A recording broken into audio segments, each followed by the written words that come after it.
when you look at farming in the world, the Netherlands especially, and probably Western Europe, but is on the highest standards possible. So when you want to improve the world, it would be the same as a school class. When you would improve the school class, it wouldn't help you to take the best student out. No, you need more of these students. Exactly. So actually, they have to export Dutch knowledge to Brazil or to the Ukraine to improve standards up there. But the governments around the world, they're scared of farmers because you've got big equipment. yeah, well, that's actually what you see, and we, probably we knew it, and probably we knew it not, but you can see it right now. I look at the stuff which is happening in France right now. Well, it's massive. When you see police blocking highways that farmers can't get through, it's total idiots. When you there's almost an army waiting for the farmers. So yes, that's true. Well, they did the same in England. They gave the permission for the farmers to demonstrate in central London outside the Parliament. They gave them a licence. Yes. They organised it 6 weeks before. Yes. And the night before the protest, they removed the licence. The farmers still came. Yes. And then they started seizing the tractors and charging them £2,000 to have their tractor. Yes. It was a deliberate ploy. No, they do everything to break up. In farmers, there's also a radical side which say, these actions and these protests, they need to be harder and more. And it's difficult because you only get a certain amount of space, and yes, you have to cross the border, but when you cross it too much, they would take your... And you've got to try and keep the public support on side as well, haven't you? Yeah, but the problem is you are not in charge of that. The media is. That's actually a kind of a good part. Most of the people still have common sense. And besides of the mainstream media, they still think good about farmers, What is more reliable than a standalone system of a cow, You can... Well, exactly. Nature's created a wonderful thing. Yes, and as long as there's grass or hay to eat, it's producing and it's producing meat. It doesn't need energy. It only needs water and daylight, and that's it. When the whole world would be on fire, when we don't have energy, a cow would still produce milk and produce meat. People have got to realise we need a different system of governance. Because the system we've got has got us into this mess. It isn't going to get us out of this mess. No, and that's it doesn't right. serve the people. Well, who does it serve? Well, it serves the people it's set up to serve. Yes. And it's not going to change. Okay, so today is Friday, the 9th of January 2026. We're here with Andrew Bridgen, former MP of the United Kingdom, and Jeroen van Maanen, a Dutch farmer. Yes. Who is in the middle of all these battles against the government to keep farmers going and thriving. Yes, that's right. Yeah. Yes, welcome. You yourself are a farmer of, you have cows, or do yes. do you also? I was a dairy farmer till 2 years ago. And then I sold my farm and I rented back. So that's why I'm still living here. But right now I'm raising young stock for another farmer. So I still have cows in my barn, but they are actually someone else's. And yes. And why did you do that? Well, actually, all about everything we're talking about, When margins get tighter and perspective is getting farther away, then sometimes you have to make choices. That's and we are in an area up here which is very intensive. We don't have a lot of land because it's very expensive. And now the government is everything basing on be more extensive and have more land. That's no solution up here. It's anyway. I was going to lose the battle myself. So then you have to make changes. Yes. But the government in Holland has been pushing farmers to go bigger, and invest more for a long time. It's actually I hear that a lot of times. Well, no, I think nobody was pushing for bigger, but bigger was following the system. When margins drop, you have to. That's right. Economies of scale. Yes, and that's the main cause is margins were getting tighter, and then the only solution for a farmer to make a living is growing bigger. So So either he buys his neighbour or he sells to his neighbour to make. But that only lasts for so long until the pressure comes on again. Then they've got to get bigger again, haven't they? I think right now in Holland, the average dairy farmer is milking around 130, 140 cows. And these are still family farms, but especially the bigger ones, they get so big. And now in Europe, the biggest dairy farmer in Holland is 2,000 cows, something like that. But when you go to America, there's family farms with 10,000s or 100,000s of milking cows. But when the farmer is getting older and a new generation has to come, these farms are getting too big. So the only way to sell the farm is to multinationals or whatever. And that's what's coming up then. Why is it getting too big? I mean, if you have a very big farm, why is it then too big to hand over to your... Well, there's too much capital in it. And most of the times they do have to sell a lot of the farm first to make the changes of generations possible. It's very, difficult for the young generations to come in with it. On this place, for me, it was easy, and it was already 15, 20 years ago when I took over for my father, because I'm renting all the land from the government, and the only thing I had was my barn and the small 1.5 hectare. So there's not too much assets in it, but when you have very big farm with also a lot of land, it takes millions, and it's the question is if one or a few people can take it over or even get a finance of the bank. So that's the bigger problem with bigger companies or But for a layperson, it sounds very illogical, because you have assets and you give it to your son or daughter, whoever wants to continue the farm. So but what if you've got more children than that and you want to give some of them something? If it's all in the farm, how do they? Yes, well, that and actually that most of the time not even happening, and the question is, like in my family, my father, I had one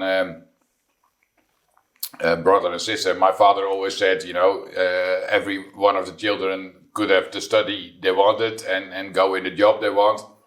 So the one who's wanting the farm or taking over the farm, well, some things stick with it. You get a lot, but you also get a lot of debt with the bank. So it's not all assets you get, So and for sure, when there's more, you can divide more. But most of the times, the one who's taking over the farm has to get a lot of it, but still need a lot of finance. And like in my case, I needed $1 million. I had the loan of my father and mother and a new one to take it over.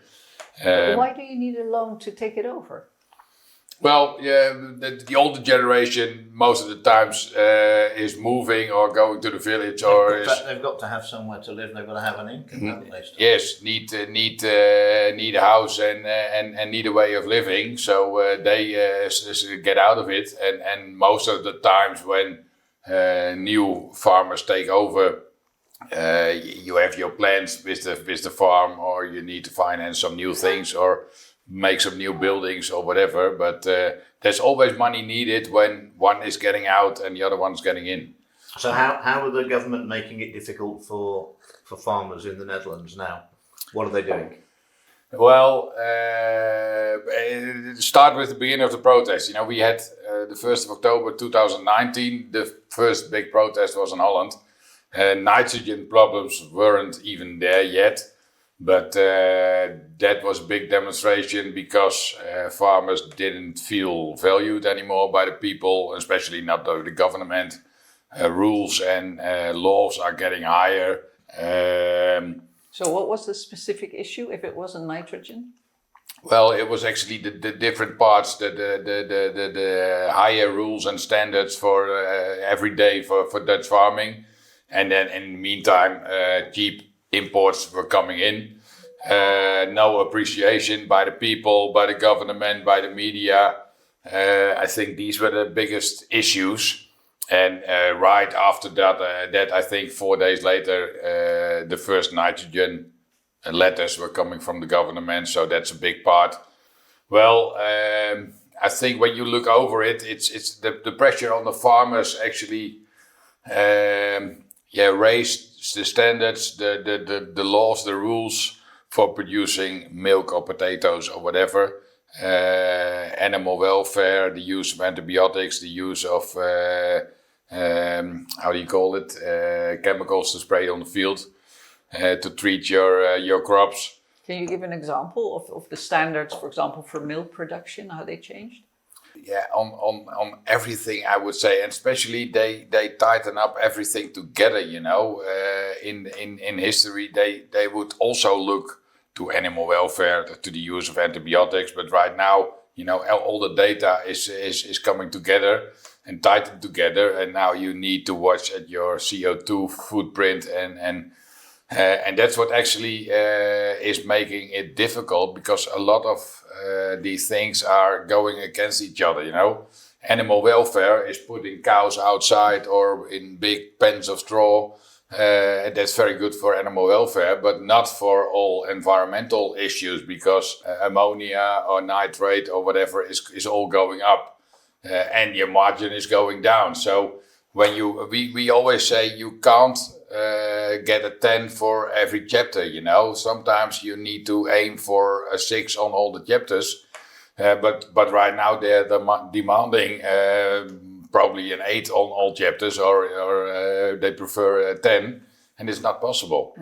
Is the Netherlands still? I mean, I think Netherlands was the biggest food exporter in Europe. I mean, obviously, in the UK, we've got a lot of people, and we haven't got so much land, and we haven't got so much farming, so we only produce about half the food that we consume. Yes. Like many places in Europe, we've got a lot more mouths to feed. Whether we want them or not, we've got them. Yes. Our biggest supplier of food for that deficit is the Netherlands. Yes. And after that, it's the Republic of Ireland.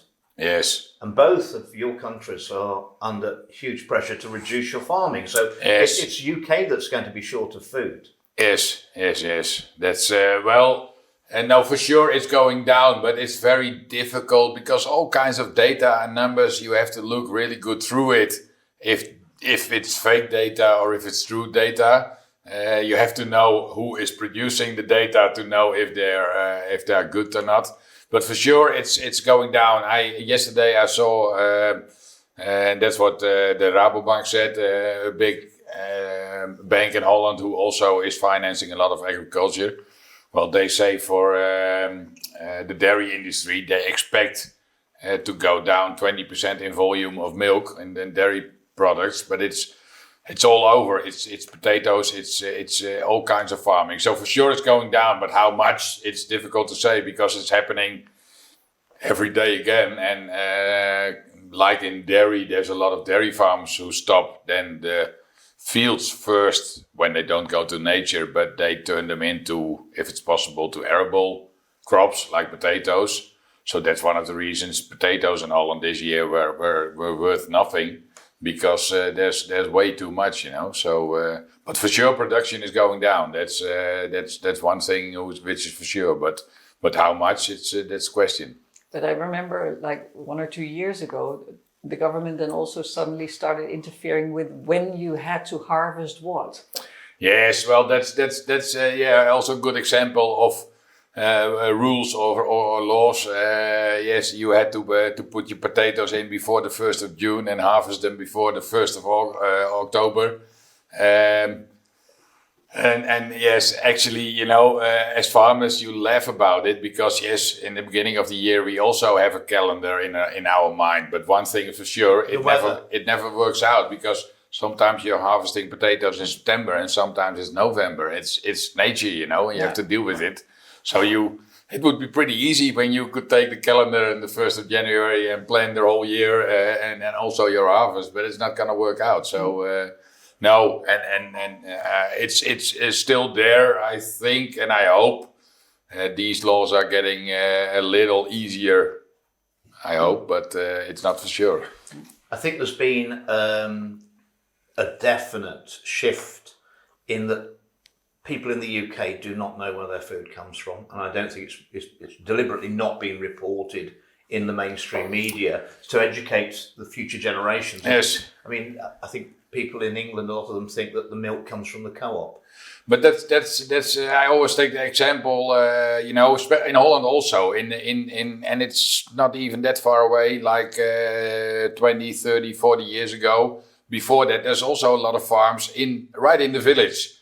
We were talking about Oosterbeek. My grandparents were living in Oosterbeek and 100 meters away, and it was just in the village. There was a farmer. The cows in the summertime they were outside, walking beside the Rhine, and in the wintertime they were in the barn.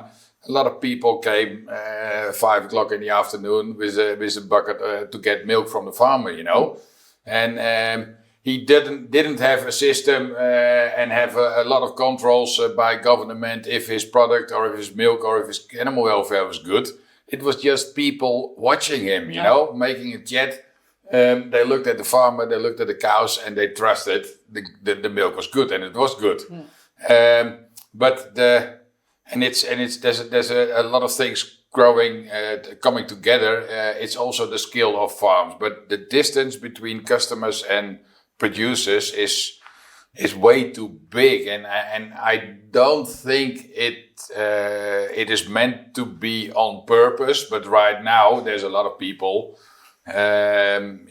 taking advantage of it.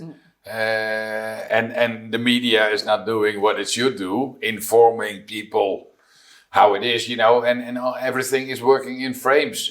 I think the average Dutch citizen is believing that we are producing way too much and everything is getting exported all over the world. And the first bit is true, we are exporting, and it was in the past, I don't know if it's still there, but we were exporting about 75-80% of our production. But at the same time, we are importing 75 or 80% of our consumption. So that's even, We produce way too much dairy and pork and potatoes, but we are importing coffee and bananas and whatever shit is not growing in Holland because it needs to come from a warmer country, So that's what we call trade, and it's about even. Yeah, you're not growing a lot of oranges, are you? No, especially not in this weather. So, but I know when the stuff in the Ukraine was starting, we were short of supplies of cattle feed and all kinds of stuff, and they have been the Thierry Baudet guy was asking questions in the second chamber whether we still would have enough food when the Ukraine crisis would go down. And our Minister of Agriculture at that time said, yes, there's plenty of food because the agriculture sector still is exporting 80% of its production. And that part was true. But he should have mentioned that we were importing 80% also, because, they're just repeating the frame that we are producing way too much. And a lot of people, they start to believe, we could get rid of 80%, go down 80% in production, and then we still would have enough. But it's a lie. But right now, the UK wouldn't have enough. No. And especially, you mentioned them already. When you let a lot of people new people come in. Well, we didn't let all of them in, but they came in. Yes, but if they were not allowed, they wouldn't come in. Exactly. So that's also a problem. But in Holland, a few years ago, it was a bit on the same level. That when you look at the calories we produce in agriculture, it was about the calories the citizens need. But on this moment, we are already net importing on food. So when we would have a big war or put a gate around the Netherlands, on this moment we wouldn't have enough food. So. And I think that's for the common people knowledge to know, because they make a lot of decisions on that. Food security. Yes, and nobody's talking about it anymore. No, we had an agricultural bill, a bill for the environment put through about 5 years ago in our parliament. It never mentioned farmers and it never mentioned food. No. But it did mention about the environment and how important all of this was. Yes, and biodiversity and CO2 footprint, and actually that's when you look at the bigger lines, that's what's happening. In the past, people would want to improve the world, which is a good thing, and right now it's changing towards people want to save the planet of the people, And I think when you want to improve the planet, you need people. But That's, you know, and when you plug in all the things, there's the attack on farmers, and it's actually worldwide, you know. But what they don't realise, they're actually attacking the people, because yes, the people are there. They're basically saying the people are the problem now, aren't they? yes, but that's the problem, and that's divide and conquer, you know, and it's happening before, and that's what we said already in all these farmer protests. You know, we are the 2% who's making the food, which is consumed by the 98%. But the problem is the people are getting so smart that they don't even realize it, you know. You know, there's people living in the city, never came outside of the city, judging over us and telling farmers what to do, or, oh, well, we can get rid of a lot of farmers who are actually depending for 100% of their life on farmers, but they're telling, oh, we don't need the farmers. So how stupid can you be, you know? It's well, we have no farmers, no food, and the people, and when you control the food, you control the people. And that's what actually... I was 22 years in the food industry. I was running my own company that was handling 5% of all the potatoes in UK, all the fresh potatoes. And many years potatoes were very cheap because there was a surplus, and it's an inelastic market. But when there was a shortage, and it didn't matter if it was a shortage of potatoes or any other food, I mean, people never value food until they think they haven't got enough of it, and then they'd pay anything for it when there isn't any. No, that's right. That's you're talking about the value of farmers or the value of food, and actually, yeah, I said you mentioned the example of potatoes. Probably when you're talking about the value of food, you have to take the average value of a century, or probably 1.5 century, because I have, you probably know Jan Marijn Poels also. He's making a lot of documentaries. In one of his, I think it's the first one, The Uncertainty Has Settled. It's also very good documentation. But that's a story of a woman in Germany in the war with 6 hungry children coming by a farmer. Wanted to buy a bag of potatoes, and she didn't have any money, but only a little golden chain. The farmer said, oh well, it's a small one, you get half a bag of potatoes.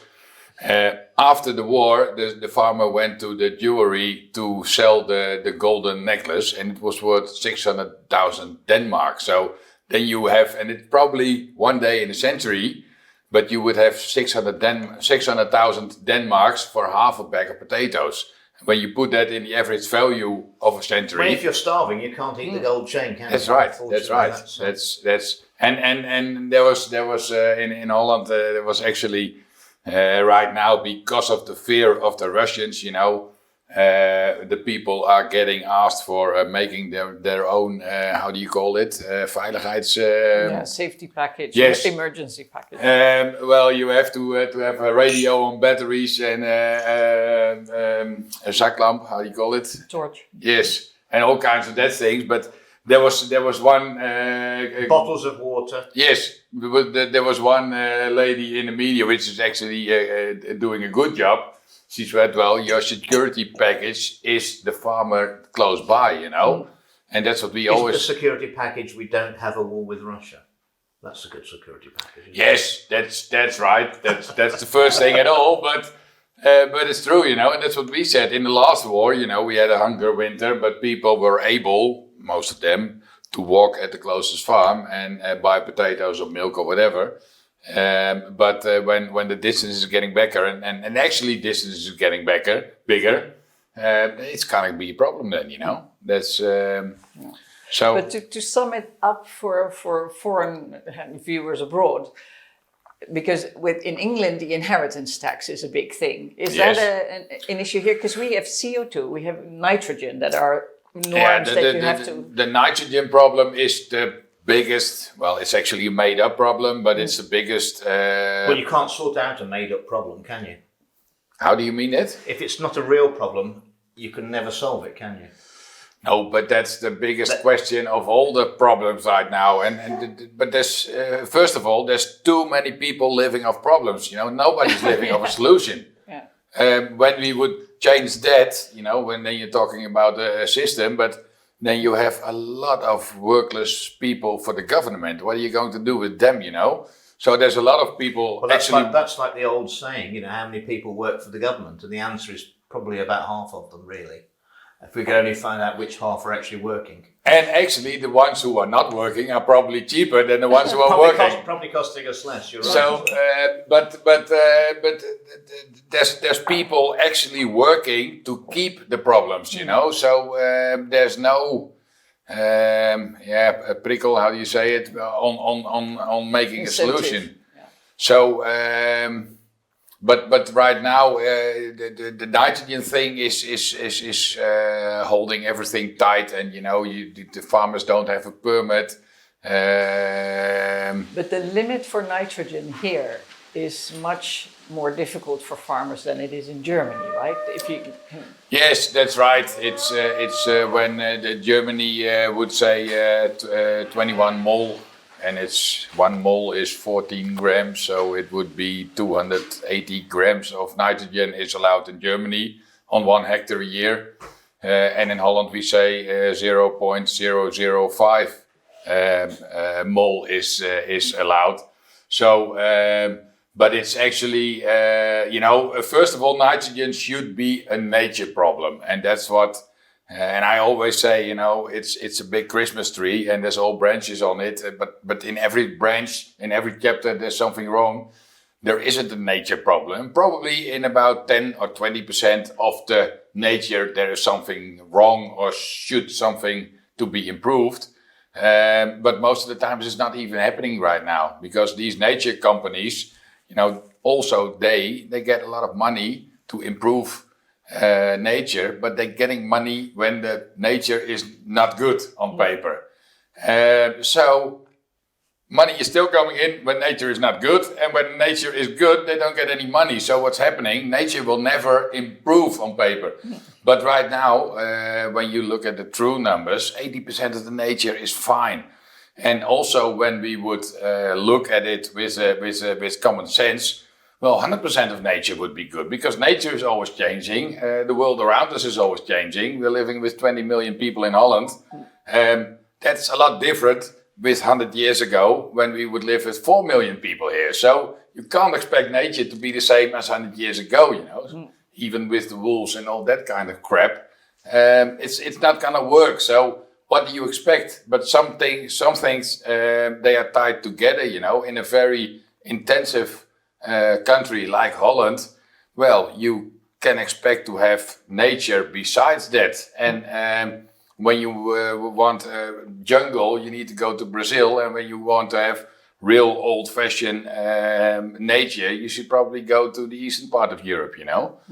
So that's the nature part. But well, they made a big system around it, which is calculating every emission of nitrates also Have you noticed though, they never try and calculate the carbon footprint of war?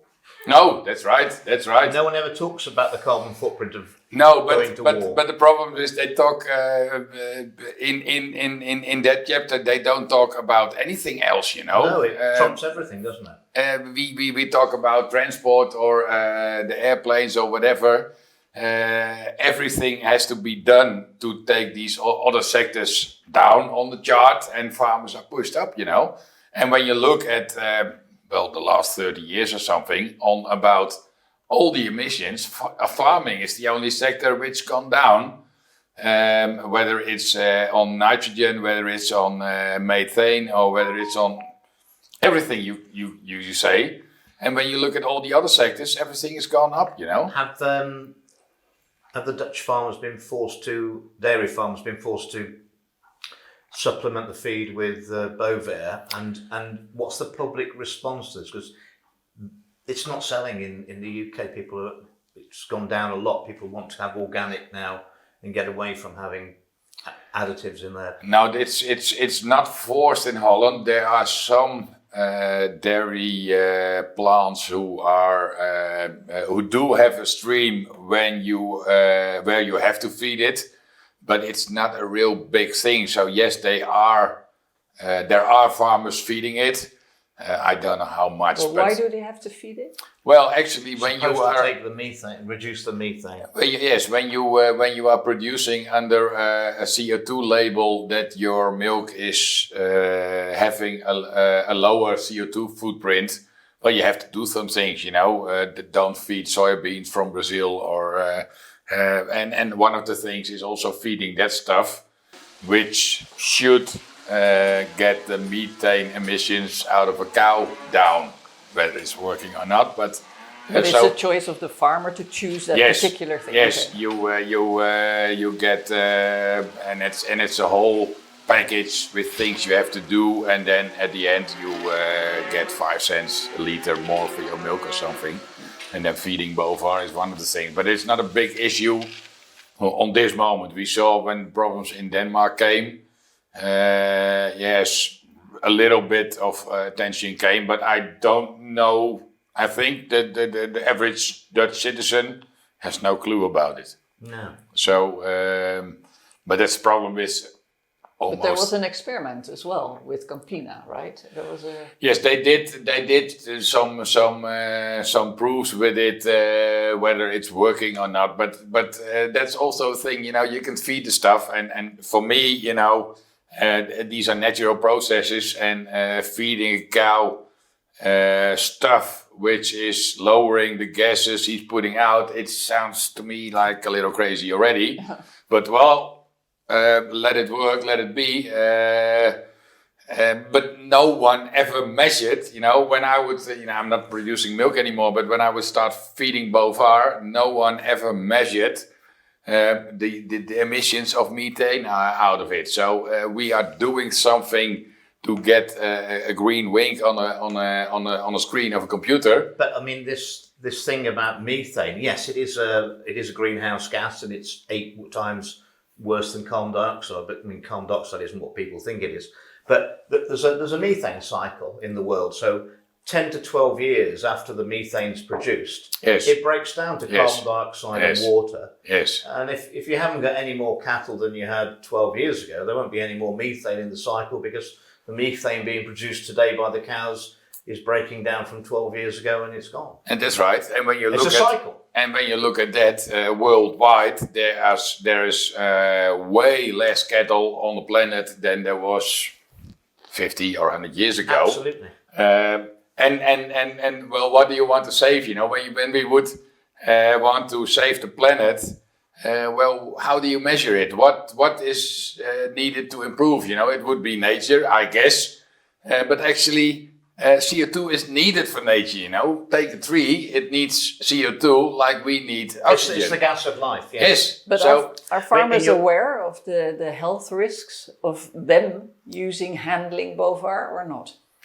Well, no. I think most of the farmers are just like the average citizens, probably quite unaware. The ones who are aware probably are not using it or don't want to use it. And some others don't know it or don't look into it or know. Because I think when you are aware or are scared for it, you don't use it. So, but don't farmers inform each other? I mean, like there's a sterility thing, right? You don't. No, but that's probably people get immune also, and we have a lot of like the chemicals to spray on the crops. Probably it's also not really good for your own health, but it's used also, and you take a lot of safety things when you work with it. So yes. When you're not allowed in Holland to take a bag from the ground heavier than 25 kilos, and a farmer is carrying a calf for 50 kilos. So every day when we would look at the safety instructions, every day we are doing things which are not allowed. So I think the average approach from a farmer is, it's kind of crap, I'm just doing my thing and watch for it. Whether if the warnings are true or fake, I don't know. So I would never like to feed it, but sometimes it's a financial thing also. When you because of the tight margins, 5 cents on a liter milk sounds for outsiders, well, it's peanuts. But 5 cents on a farm like I had, it's 50 or 60,000 euros a year. That would be my total net income of a year. So for a dairy farmer, 5 cents is a lot of money. So when your margins, extra, you mean? yes, but when your milk, right now milk price is going down and we're around or probably even under 40 euro cents. There's a lot of farms losing money. 40 euro cents per liter. Yes, but losing money. So when you could add 5 cents, the biggest problem of a farmer, he is not making his own price. You have to sell to the prices which are the market prices. And right now it's 40 cents for a liter of milk. Half a year ago, milk was 60 cents. And 60 cents was pretty good, but 40 cents is way too low. So on this moment, probably farmers would be earlier to step into these programs, which allow you to earn 5 cents more for a liter milk, because sometimes it can be essential. That's yes. But then, if you lose your cows, like a lot of farmers did in Denmark, it's in the long term. Yes, it's not lucrative. But the problem is, like the bovine thing, you can't say, because there's also a lot of farmers feeding it and don't have any problems. Whether it's working on the CO2 thing or not, that's a big question, because it's never getting measured. But yes, that's true. When you have the problems, for sure, it's costing you more money than you gain with it. But because of a lot of farmers also feeding it without problems, and that's the difficult part. That and they are looking into it. Well, what kind of farmers or systems or rations or cows but have the problems? whole strategy of keeping the farmers on very tight margins means that they can be influenced by any incentive the government want to make them change their behaviour. The independent farmer is a threat for a lot of systems or people or who want to build another future, because yes, it's true. Keeping, how do you say, in the past I would say... Keep the farmers on the breadline. Yes, that's right, because then you can manoeuvre them, you can manipulate them. Yes. But I mean, the governments around the world, they're scared of farmers because you've got big equipment. Yeah, well, that's actually what you see, and we, probably we knew it, and probably we knew it not, but you can see it right now. I look at the stuff which is happening in France right now. Well, it's massive. When you see police blocking highways that farmers can't get through, it's total idiots. There's almost an army waiting for the farmers. So yes, that's true. They did the same in England. They gave the permission for the farmers to demonstrate in central London outside the Parliament. They gave them a licence. Yes. They organised it 6 weeks before. Yes. And the night before the protest, they removed the licence. The farmers still came. Yes. And they started seizing the tractors and charging them £2,000 to have their tractor. Yes. It was a deliberate ploy. No, they do everything to break up stuff like that also, and that's a big problem. We had, sometimes a little of it. There's also in farmers, there's also a radical side which say, these actions and these protests, they need to be harder and more, and it's difficult because you only get a certain amount of space, and yes, you have to cross the border, but when you cross it too much, then they would take your... And you've got to try and keep the public support on side as well, haven't you? Yeah, but the problem is you are not in charge of that, the media is. So actually, and that's what we also sometimes said, we can do whatever we want because we are blamed anyway by the media. So the people, and I would say that's actually a kind of a good part. Most of the people still have common sense, and besides of the mainstream media, they still think good about farmers, and people. Well, I compare it sometimes. I don't know if you have them in England also, but we would have the Jehovah getuigen, people coming on the door. And Jehovah's Witnesses. Yes, that's right. But normal average people, they get fed up with it, and the whole left-wing, earth-saving, climate-saving, against meat, we have to eat more plants.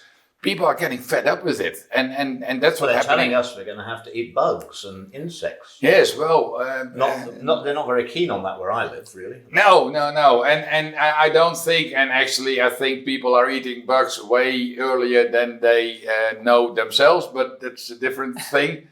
But people are, I think they sense through, or well, I think the public generally don't see farmers as radicals. No. So if they're, they've got a lot of work to do, there's enough work to fill all the days. If they're out protesting, it must be something important. Yes. And that's a very good perception for the public to have, because I think it's correct. I mean, farmers would rather not be protesting, wouldn't they? They don't enjoy the protesting. That's right. No, none of them would do it when there wasn't a big purpose for it. That's exactly. And that's actually. Especially in Europe, England is getting hot. Like in Greece, I don't know what issues they have in Greece, but there's a lot of farmer protesters up there also. Well, Germany had them. In Holland, we had them. Probably we started with it. So yes, there is a lot going on, and especially for Europe, and that's. Yeah, I would say for European citizens, it's quite an important matter, because farming is under attack and production is going down. So what are we going to eat? So because of the farmers' protests in England, Wales and Scotland, the government have backed down a little bit on the inheritance tax. Yes. They've increased the lower threshold to £2.5 million before the inheritance tax will come in. But I mean, they think that might have bought the farmers off a bit. Yes. But really, it's like a burglar stealing your goods and then giving you half the goods back. It's not really acceptable. No. It's a cigar out of your own box. That's That's now you see that a lot of times, and it's also in we can talk about all kinds of problems. One of the bigger. And it's I most of the times talk in movements, because you can place a lot of things under it. There's a movement from people have to eat less animal products and more plant-based products. I think but actually that's not the advice that Robert Kennedy Jr. has just put out last night in America about new dietary. He's saying you need proteins, you need good quality proteins. Eggs, meat, for sure, but the problem is, and actually on this moment, they're getting very expensive in England now. Yes. Meat's going very expensive. We should feed the people the most healthy things because they thrive on. But then you have it again, and probably the biggest example for that is America. I won't know, 50 or 60% of the Americans is way too fat. But when you look in the food industry is about the biggest industry, like 40 years ago, we changed fats, especially animal fats, because it would harm your health. We replaced it with sugars and fast carbon hydroxides. And for sure, that's not healthy, No. But we still, look at everything which is for sale in the supermarket. Well, when you noticed as well that the healthy food, the good, wholesome, good proteins are very expensive, and the super processed foods are very cheap, aren't they? Yes, that's right. So food is cheap. There is a push on it already, and it's going even more. And in Holland, I think that's what they say. I don't know it, but we are consuming at this moment 60% animal products, 40% plant-based, and it needs to flip around 60% plant-based, but. Now, actually, we are omnivores, need animal proteins and also especially the fats, and especially like kids or older people or pregnant women, these categories need it even more. So I would say when you raise your health of your population, healthcare costs are going down, etc., but that's also solving a problem which they don't want to have solved because there's a lot of money involved. And also, I hate to be cynical, but I mean, poor, badly educated, unhealthy people are much easier to control than the opposite. Yes, that's right. But actually, and you see it. I always said, people started to increase above apes when they started eating meat, you know. And there's I would say you see the reverse thing happening right now. A lot of people getting vegan. Well, look at them, you know. Probably sometimes we have a bit too much condition, but when you look at these people, it's like they lived 5 years in a concentration camp, you know. And well, you can't speak out hard about it actually, but when you hear about things they say, it's like they're mentally ill also, you know. It's that's what's happening, you know.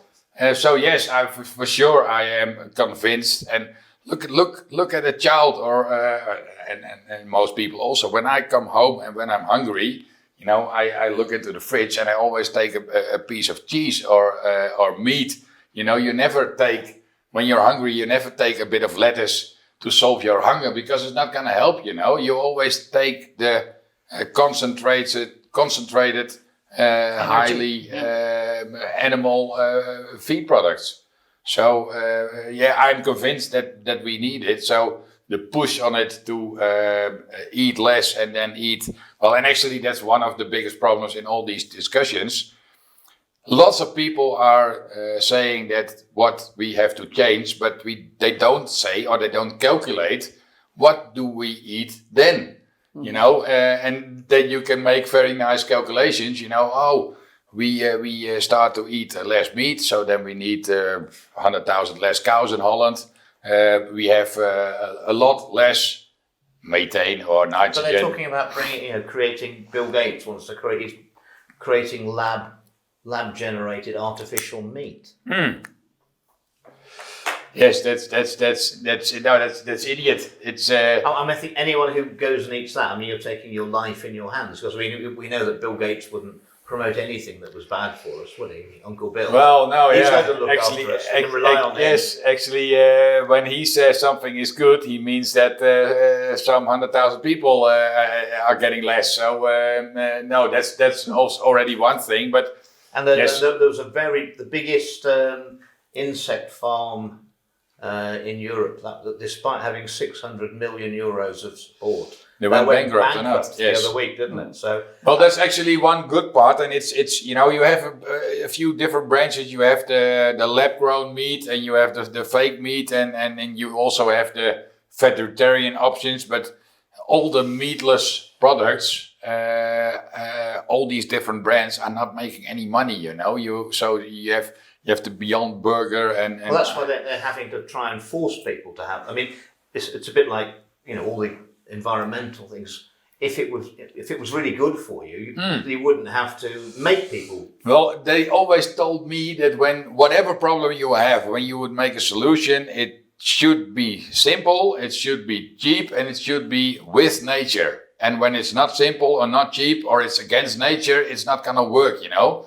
And for sure, all these vegetarian or lab-grown meat, you know, when I would serve it to my dog, and when he could choose, he would never eat it. But I saw a very good paper that said the environmental cost of lab-produced meat was 20 times higher than well, for sure it is. But they're not going to tell you that. No, but you know, I would also, especially in this world, and it's, I think, a good thing. You know, we have way more risk on every attack. You know, when it's a cyber attack or when it's an attack on the energy system. But what is more reliable than a standalone system of a cow, you know? You can... Well, exactly. Nature's created a wonderful thing. Yes, well, probably on this moment, well, the snow is getting back, but even in this time of year, you could throw it out, and as long as there's grass or hay to eat, you know, it's producing, and it's producing meat. It doesn't need energy, it only needs water and daylight, and that's it, you know? When the whole world would be on fire, when we don't have energy, a cow would still produce milk and produce meat. So how safe can you be? And then we would throw it in a lab. You need lots of energy. You need lots of antibiotics. You know, they're not talking about the input of lab-grown meat, because then ordinary people... And if the electricity goes off, then you haven't got any food, have you? No.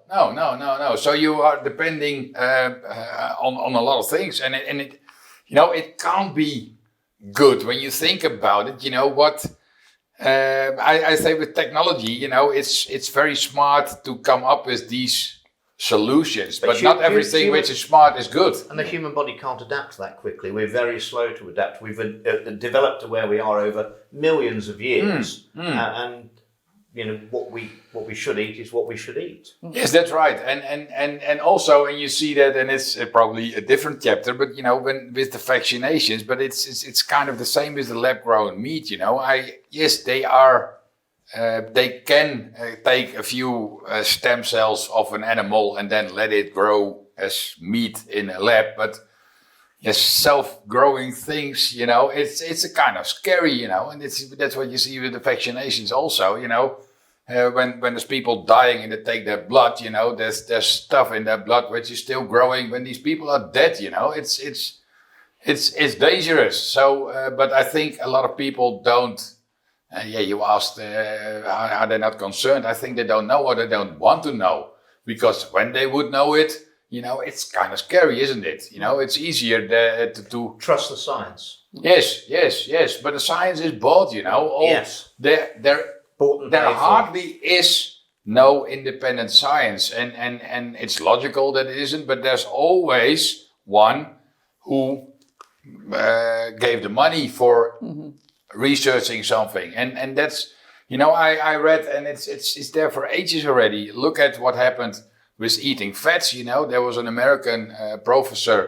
He got the research. You have to look at what's happening when people are eating fat. Well, what the guy did was he was looking for groups of people. First, he took people eating a lot of fat, having a lot of problems, and he took a group eating less fat, having less problems. So at the beginning of his research, he selected. Yes, and it's the same. You know, look at the I don't know how you call see it. The latest information on cholesterol in your blood. It's the same. After 50, the higher level of cholesterol you've got in your blood on average, the longer you live. But cholesterol is also it's every cell wall in your body, your brain. Yes. It's you know, eggs are blamed for it, and they're really good for you. Yes, but that's again, you should do what the government is not advising you, like, and it's also an old thing, like how you call it, fluoride. You know it. Yes. It's actually started by the aluminium industry to get rid of a byproduct that was very expensive to get rid of. I don't know why it's used in the aluminium industry, but it was used there. And before, because the directors of the aluminium industry already expected it to be dangerous.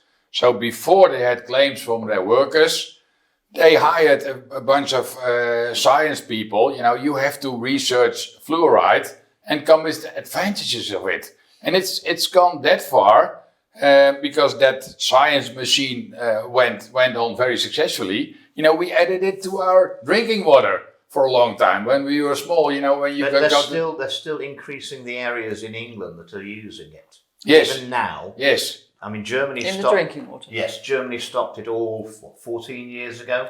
America are stopping it now. Yes. And we're still increasing it in England. They're putting it into new areas. Yes. It's terrible, and that's also, you know. There's no doubt that children drinking that water, they have lower IQ.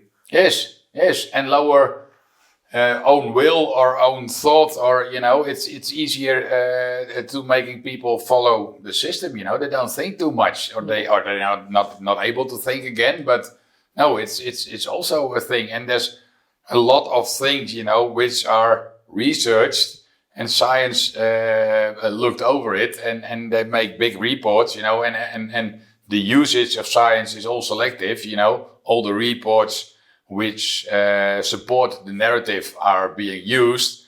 There's in the same time a lot of reports also which are against the narrative, you know, whenever, you know. We've even had scientific publications and medical publications, like The Lancet is very famous. And the former editor of The Lancet said a few years ago that he suspected that at least half of the reports are just made up. Yes, that they run as science. Yes. No, that's right. And that's, well, you see, a big pattern on not only on the agricultural matter, but on everything, you know. And I'll let you into a secret. Politicians don't tell the truth. No, that's right. So you've got the scientists, you've got the media, and you've got the politicians. Yes. But when you and that's where a lot of people base their opinion on, on the news or the media. Well, all the news which we are getting, there's people who have decided that you get this news and you don't get that news. So the normal, ordinary people can't make up a true based opinion based on truth, because they get selected information, So that's probably how you manage a crowd somewhere, but for sure it's not working, and it's not democracy either, Well, also, I think the biggest power that the mainstream media have is, like the BBC. I mean, they actually decide what's the news and what's not the news. Yes. It's what they refuse to report. Yes. It's just as important. That's massive power. And hence the big rise of alternative media. Because people have lost confidence. I think it was Malcolm X, the civil rights leader in America, that was assassinated. You want some? Oh yes, please. And one of his famous quotes I like is, he said that the media have the most power in the world because they have the power to make the innocent guilty and the guilty innocent. Yes, that's right. And they do. Yeah, that's right. Yes. I think we need to round off for our next visit. If there's anything you want to still say briefly about Mercosur, the deal with South American countries that is now being discussed and voted on. Well, actually, it's a kind of. I didn't divide it. It's one of the things which are making farmers really angry. We're talking about the rules, lower food standards. Yes. But the consumers in Holland are allowed to eat food which we are not allowed to produce. When you go to other countries like Brazil or whatever, they're using chemicals, they're using medicine on animals, which we are not allowed anymore. So the standards are different. So the cost price will be a lot lower up there. So we are forced out of the market, and cheap imports is so that even with the transport costs, they'll be able to undercut you. Yes, for sure. It's and the rest of the difference is making these trade deals, and in every trade deal, food or farming products are always on the last pages, because it's a non-issue. What is about the Mercosur deal? They want to export German cars to Brazil. That's the main part of it, And on a few of the last pages, well, then we have to import 100,000 tons of Brazilian meat or whatever. So, but it's not serving anything. And especially, when in Holland, all the people, and especially politicians, have their mouth full of, we need to save the planet, we need to lower our CO2 footprint. It's not just their mouths that are full, though, it's the pockets that are full as well. Yes, that's right. But we are creating a problem. We are scaring the people of that problem. And then the solution is throw it over the border and don't look at it anymore. And that's what's happening, And by encouraging more beef production in Brazil, they'll be cutting down more of the rainforest as well for more land and more crops and more feed for the cattle. Yes. But that'll be all right. But they even cut a massive road into the forest, into the just for the last COP meeting, didn't they? Yes, but that's what's happening, and. When we always said,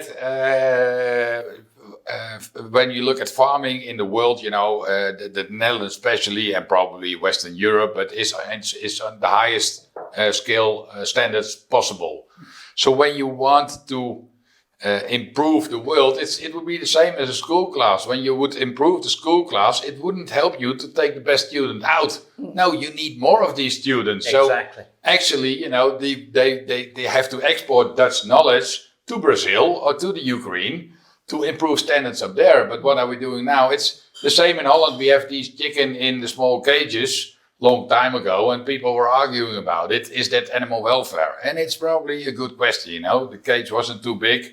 It was really safe because the chickens didn't get ill and they didn't have salmonella and all that stuff which chicken have, which are outside, but that's a different discussion. But these small cages, they were forbidden.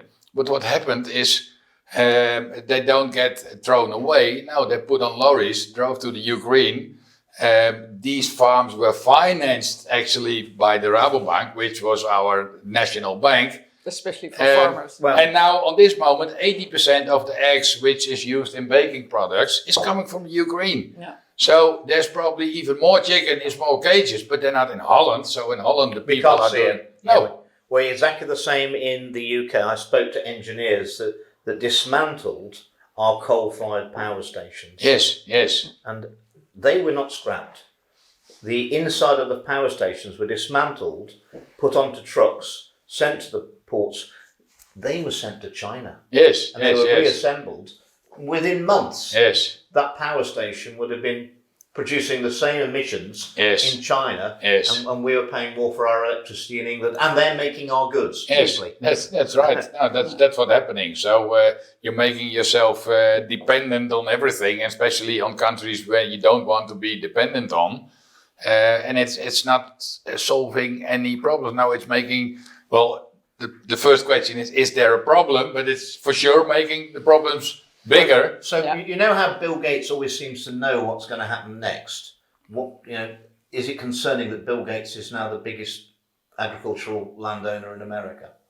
Yes, it is. It is, but that's what I said. The movement from independent family farms to bigger scale multinationals. Bill Gates. It's a good job he's a philanthropist, isn't it? Yeah. Yes. Well, on that note, I thank you both very much for this talk. Thank you, Jeroen. Yes, you're welcome. Thank you for having us. Thank you for having us. Thank you for keep farming. Yes, yes, that's what we try, and that's what all the farmers try, I think. And yes, but I think we are, like me, ready for a whole big change, or how you say it, I don't know, but the question is, what's it going to be, Well, I think the people have got to stand with the farmers around the world. If we don't stand with the farmers, but is that going to happen? And before that, the knowledge of the common people is at 5:00 in the afternoon. I go down to the supermarket, and that's the only 5 minutes I think about and care for my food, and I don't even think about it. So as long as supermarkets are full, people don't start to think about it. But when the supermarkets are empty, it'll be too late, because there won't be. The chain's already broken. Yes, that's right. That's right. It'll be too late when there's no. Like on this kitchen table, I think for 30 years already, I'm saying, well, two things need to be there: either war or hunger or both. But well, right now I'm that far that hunger is making people aware of a problem, but it's too late, like you said. And when there's war or hunger, people are not buying anything from the farmer again. They just start to steal it. So a farmer is not... I think we prevent the hunger and prevent the war. That would be a very good thing. Okay, with that we... Thank you for having us. Yes. That's great.